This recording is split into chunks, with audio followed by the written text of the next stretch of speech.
on this. Oh, it's, okay, he already turned, Louise turned it on. Okay, thank you. Great. Welcome everybody, and very happy to introduce our speaker today. Claire Chan is a visiting researcher here in ethnomusicology for 9 months. So she came in April and she'll be leaving at the end of December. She's come from University Pendidikan Sultan Idris, Malaysia, or UPSI. So I'll read a bit more about her. Dr. Chan completed her PhD in ethnomusicology from the University of Hawaii at Manoa in 2010. And she's had various awards and grants for her PhD study, a Fulbright Scholarship, Asia Pacific Graduate Fellowship in Ethnomusicology from University of Hawaii, the East-West Center Graduate Degree Fellowship, and the Sumi Make Scholars Award for Arts and Humanities. You might have some tips for our graduate students. You seem to be very good at getting grants. Dr. Chan was the Deputy Dean of Research and Graduate Studies at the Faculty of Music and Performing Arts in UPSI from 2011 to 2017, and she's now an associate professor there. She's the chief editor of the Malaysian Journal of Music, and she's an executive committee member of the Southeast Asian Directors of Music Congress, and she is the International Council of Traditional Music, the ICTM National Liaison Officer for Malaysia. Her research interests include issues of applied ethnomusicology, heritage education advocacy, nationalism, tourism, postmodernism and digitalization in music. And she's won several innovative education awards and has published on Chinese and Indigenous Orang Asli music of Malaysia. So Dr. Chan is going to be talking on ecoperformativity in the song, music and dance tradition of the Indigenous Mah Meri of Malaysia. Over to you, Claire. Welcome. Okay, thank you everyone for coming for this session. So this talk is based on my PhD thesis, but it's just that I'm using the content from my PhD thesis and reframing it using new frameworks, which is ecoperformativity and ecomusicology. So currently I'm still exploring how these themes actually work based on the content that I have from my PhD thesis in 2010. And it's going to come up in a book that I have proposed, I have sent to some publishers. So I would welcome some feedbacks from everyone, so maybe it can help me direct in my direction. Okay, so on February 24th, 2019, I revisited the Mah Meri musician at Kampung Sungai Bumbun. So that is Kampung Sungai Bumbun location, located in the state of Selangor.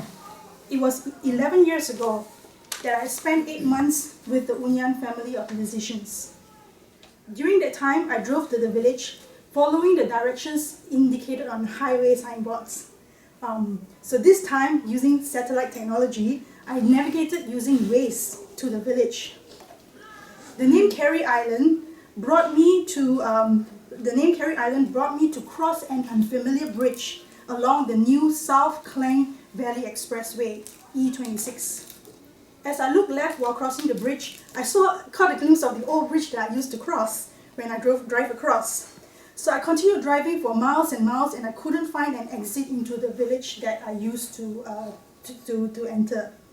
So I discovered that this new expressway doesn't have an exit to the village that I used. So I rerouted back and used the old bridge and got back into the village.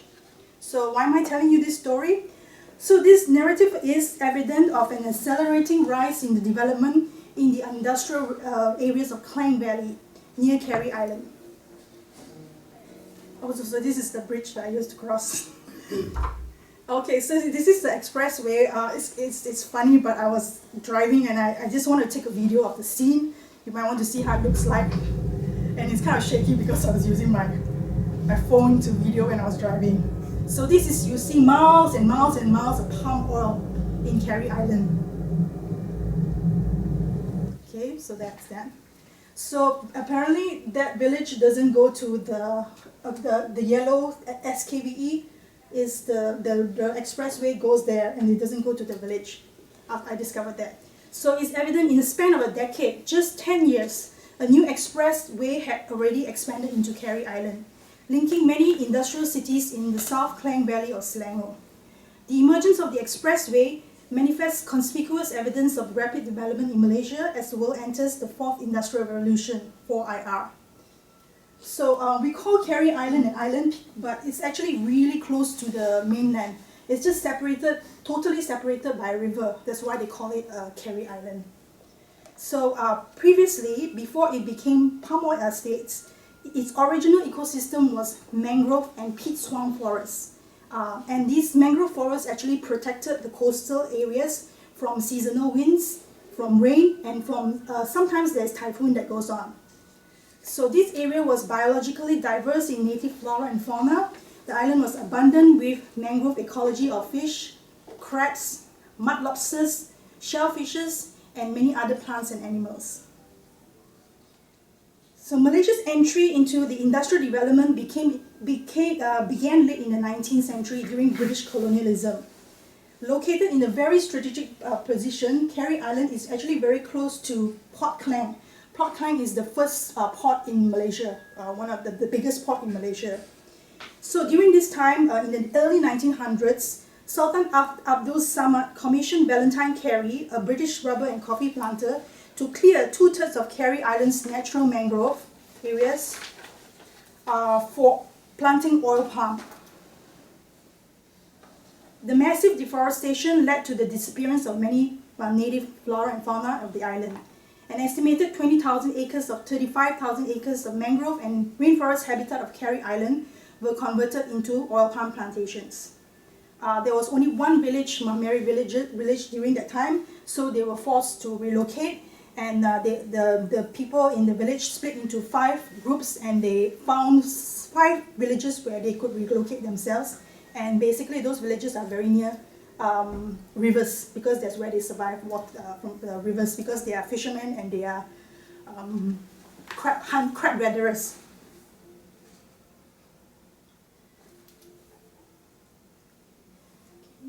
So this Carey Island itself, the land itself, partially the light green, they are all agricultural areas, palm oil estates. And then the dark green are areas where they are forest reserves. And the red area is supposed to be belong to the Orang Asli, I mean the indigenous people. But the village that I'm working with told me that they were sort of out of that red spot. So their territory doesn't really belong to them.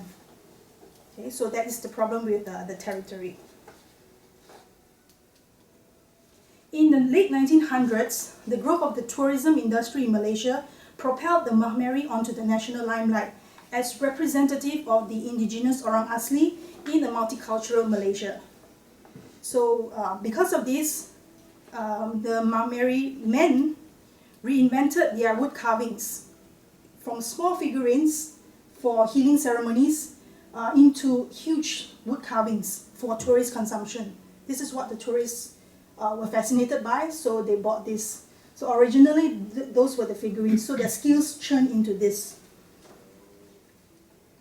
The women, with their weaving skills, you used to weave all these for ceremonies. They would hang all these decorations onto the huts for decorations during healing ceremonies. So they churned their weaving skills into bookmarks, pouches, and things for sale that people, consumers today would like to buy. So the Mah Meri's performance, which they normally perform during festivals and recreation, the Main Jo'o becomes sort of exoticized.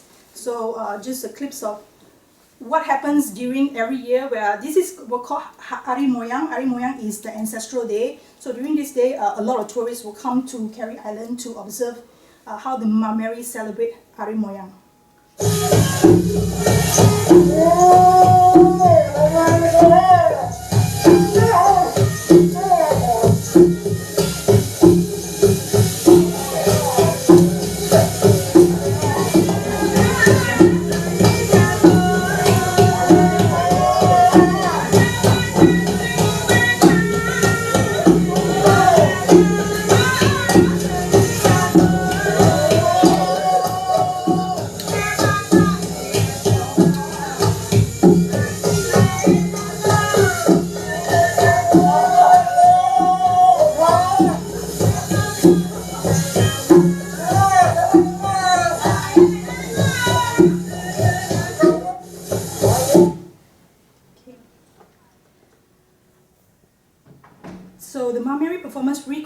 that was called the Main Jo'o, to perform to accompany, that was used to accompany rituals and festivals to manifest their origins as land, mangrove and sea people.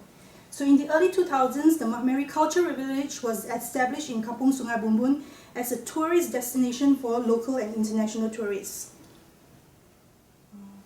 That's my picture. The Mah Meri Cultural Village.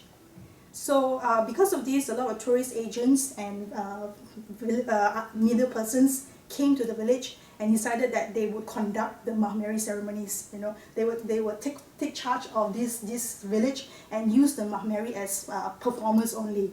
So that's the thing that was going on here.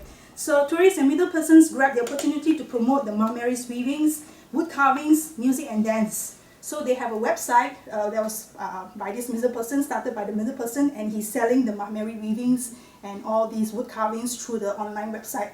So when I asked the Mah Meri people, do you know how to do that? Can you create your own online website so you can sell your own things? Then they always say, we don't know, but with this guy, he's definitely taking over all our stuff, and that's what's going on. So among the other attractions in Carey Island are things like the golf course. There is a resort there and a huge golf course that was built in Carey Island.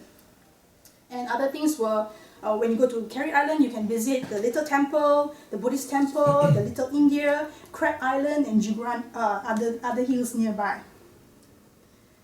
Okay, so that is about early 2000s. Now, in 2017, the Malaysian government initiated a proposal to develop the country's third port in Carey Island. So the first port Klang, the second one I think is the Johor one, then the third one should be Carey Island.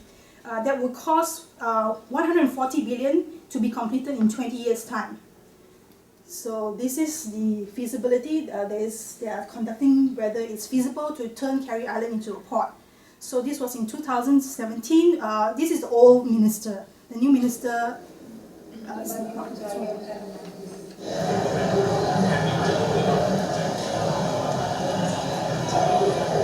Pulau Carey is not just a port, it is a port city. We are not only providing what they call port facility, but it will become an industrial park and also port city for the nation. And we are developing it well. We are planning it and we are moving forward.